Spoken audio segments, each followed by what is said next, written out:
This is the BAUHN front and rear dash camera that I recently picked up from Aldi for just £19.99. That is a front and rear dash camera with an SD card, with parking mode, for just £19.99. So I'm very curious to find out whether it's as good as some of the previous products we've tested from Aldi, or whether it's inevitable really this is not going to be the best of quality because it's less than 20 quid. We will get this out, check it out, we'll install it in this little BMW i3 that I'm running around in at the moment while fuel prices are crazy, and we'll also use something that is very high quality as a comparison. We've got a Viofo A329 here that was previously in another car. We know that's super high quality, so I'm not going to get too much into that one. We're just going to stick it next to it as a comparison. We'll take it out for a little drive and see what kind of recordings we get. So let's have a quick look what you get in the box. User manual, warranty card, and general safety warnings. And we have our actual dash camera, which I have to say is very light. Comes pre-installed with your TF card. As you'd expect, it does feel quite cheap quality. It's very light, and I have seen that whether it's the same specifications or not, by doing a reverse Google image search of this, you will come up with a few different options of others, but they probably might not have the same insides, but uses the same case. They look pretty much identical, but I don't think have quite the same amount of options. We have one power cable using a micro USB, I think that would be, but outdated these days. I would have expected it to be USB-C. Then we have our rear camera, for which it looks like we're going to take a power supply from maybe a rear light closer to the back of the car. Yeah, and where it joins in there. So that's something else we have to wire in. It's not just a plug and play system, but it looks like we've got plenty of wire to get it to the back of the car. Then we have our mount, which again feels very cheap. It's going to be a running theme here. Obviously it was only 20 quid, so what can you expect? But it feels rigid enough. And then one bag of adhesive, I think, for the rear camera, and some screws in case you wanted to screw it to your headlining or something awful, I guess. So we have got, for the sake of your planning, if you're going to try and get one of these. So not currently in Aldi. I've had this for maybe a month. There are your little self-tapping screws that you get, and your double-sided adhesive foam. But they are still available online for about 25 quid, which will still be cheap if they're any good. And Aldi do have a tendency to bring some of these products back around, and sometimes if they don't sell that well, they will stick around for a while. I actually looked for these for a couple of weeks when I was going and doing my sort of food shopping, couldn't find them, and then one day I spotted that they'd kept them by the till and managed to grab one then to try it out for the sake of a video. So, as I say, we have got a user manual, which no doubt will tell us exactly how we install this, but we're going to completely ignore it. Mainly because I can't be bothered to read it, and secondly because I like triggering some of you who love you to read the instructions. This should be fairly straightforward. We plug this into a cigarette lighter, we power it up, we stick it to the windscreen, we connect this up, and then we will find some kind of power supply. Probably, I imagine, this is where we need the instructions, it could just be that it needs a power supply from the back rather than running it through this entire cable. Or it could be that this is the sensor for the reversing light, and this will act as a reversing camera at the same time as well. So I will read the instructions, but for the sake of now, we'll just get most of this stuff in. I'm not actually going to tuck this up in the headlining because I've seen some bad reviews. I'm not that hopeful for it. It's probably not going to stay in the car, so let's get it chucked in and we can go from there. It does attach quite firmly, but there is still a bit of movement in that. That's upsetting. The power connector is on the right-hand side, which means that although you have a right-angled power cable, you have to have it fitting up. I suppose that's because they're expecting some people might run them through the headlining. Most people won't though, will they? They'll just want it dangling down, maybe tuck it around the edge of the dashboard, which has plenty of cable in order to do that. So that's slightly disappointing, but for the sake of our test, it's not going to matter. It's interesting, it's powered up even though our ignition is not on. It tells us it's recording in 1080 FHD, full HD. Not entirely convinced because a lot of the reviews you hear say that it isn't that great. Untangling our rear camera cable, quickly read the instructions, which I have to say are very basic when it comes to installation. But this red wire is for powering up our 4 infrared LEDs, which frankly, I don't know why they have them on these sorts of devices, because you just get a reflection from the inside of the screen. Plus, we're not going to make any benefit from that today in the daylight, so I'm just not going to bother connecting that. We will stick this inside the windscreen. I'll clean the rear windscreen and see what kind of performance we get. But sadly, it doesn't convert it into a reversing camera, so ignore any of that chat. This probably isn't going to be a permanent installation, so use the sticky pad and we'll go slightly off center because we want to get this other camera in here. So that angle isn't actually going to work. It was touching the screen, but luckily it's thin enough you can bend it to where you need it. Then we're going to do a professional install, tidying the cables away through the car. Just have a quick close of the boot. So that's it's going to be an issue because now it's looking at the floor and there's no... Do I need to be the other way up? Right, so I'm going to attach this. I tried putting it on the glass, but actually the angle won't work with that. So I'm going to attach it to a bit of an interior trim.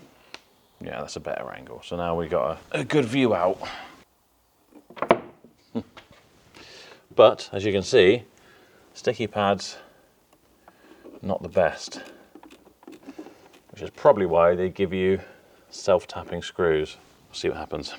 Once you've got your camera installed, you would normally run this down to the lights and attach it to your side lights probably. So those infrared LEDs would come on when your lights are on, when it's presumably dark. But as I say, probably just get a reflection off the glass. Doesn't really help you. If you had an infrared lamp on the outside of the car, very useful. But in fact, I think you're probably better off using the light provided from your brake lights, things like that, side lights on the back of the car to give you a better view. So then it's quite straightforward. You take your little jack connector and plug that into the side, and now we have a view out the back, but it looks upside down. That's probably because it's a reflection off the spoiler. Yeah, okay. The cables are very annoying. Would definitely be better tucked up out of the way. Maybe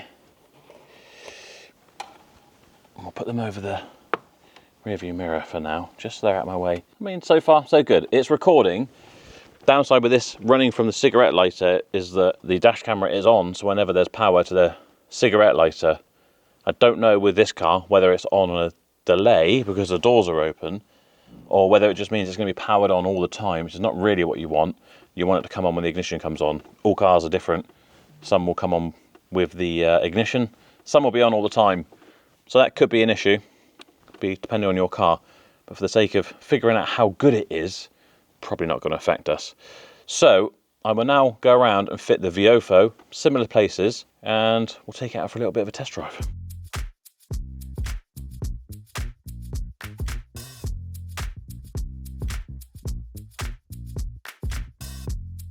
Right, that is both in very crudely. So there are cables absolutely everywhere, but they're still going to work exactly the same. So we'll head out on the road and we'll see what kind of footage we get. Incredibly, you can already see the difference. I suppose one is meant to be 1080p and one's meant to be 4K, but maybe we can have a look now on the rear view camera for how long we can actually read the registration on that Audi R8 behind us. But when we get out on the road, we'll hopefully, looking back at the footage, be able to figure out if the Audi one is clear enough to actually be any use to you if you were in an accident. Can you read someone else's number plate? So as you can see, there is a very clear difference in the quality here. There is a very clear difference in the price as well, about 10 or 15 times more expensive for the Viofo. But just kind of considering how useful it's going to be, with the 4K version, you can read number plates, probably house numbers, things like that pretty well. You can see these signs. I mean, on one, you can see the registration perfectly. This car coming towards us, you can read the number plate. On the left-hand side, you definitely can't. The quality is far poorer, and I would challenge the fact that this is 1080p, especially this rear camera. This is terrible. I haven't seen a picture quality that bad in a long, long time. Which, if you're involved in an accident and you want to prove what happened, if the person stops, this could still be useful, and it will be in your car. You know, you have some more information to give to whoever.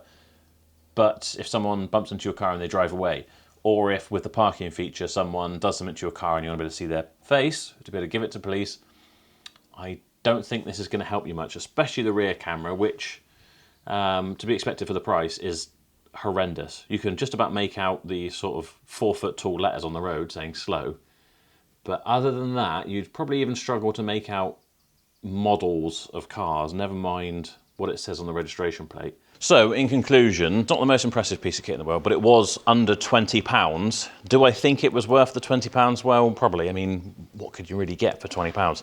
I do think, though, that if you were to do a bit of research, perhaps on Amazon, check out the reviews, etc., that you could probably find something better for the money. But to be honest, I'd recommend getting something probably a little bit more expensive. If you're going to go to the effort of fitting something in your car, especially something that does need, you know, some actual wiring and tucking the wires into the car, then I'd probably spend a little bit more money if you actually want to have benefit from the footage. Because as we've seen, the quality is so low that it's not going to be usable in a lot of cases. You don't necessarily have to go up to the Viofo, which is not really an advert because I don't think they even make this model anymore. You can tell there's a clear night and day difference between the quality of the footage. So, quite frankly, this will be going in the bin. I don't think anyone's going to use this. It wasn't an expensive thing to buy.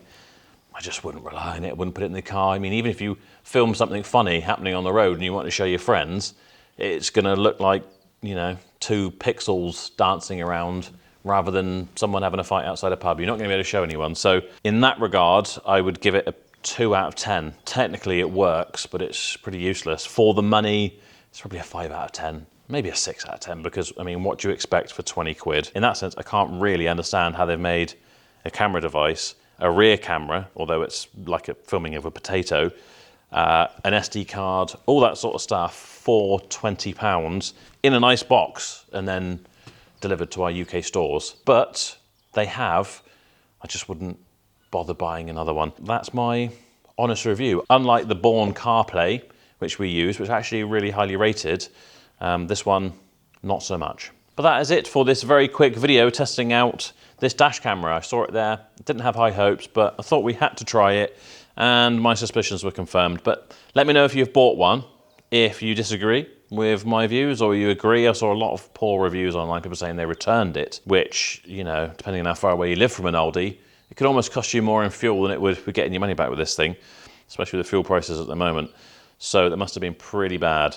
Just a very quick heads up that this first generation 1990 Ford Ranger is currently listed on our competition website, feelgoodcompetitions.com, where not only could you win something very cool like this for just £1 or even less with our bundled deals, we also give a portion of all proceeds to charities as well. This one is supporting Dogs Trust, which was the choice of the previous owner, Craig, who has had this thing lovingly restored, new paint, new interior. It's a very cool thing. There's just a handful of these things on the road in the UK, and it is massively undersold. So if you fancy that, check the link in the description below, because your odds of winning have never been better. And if you don't fancy the truck, or you just haven't got space to park it, don't worry, because you could take £7,500 cash instead. If you want to subscribe to the channel, see more videos like this, then you can click up here. And if you want to watch another video like this, then you can click another one of ours down here. But that is it for this time. Thank you so much for watching. I'll see you in the next video. Bye-bye.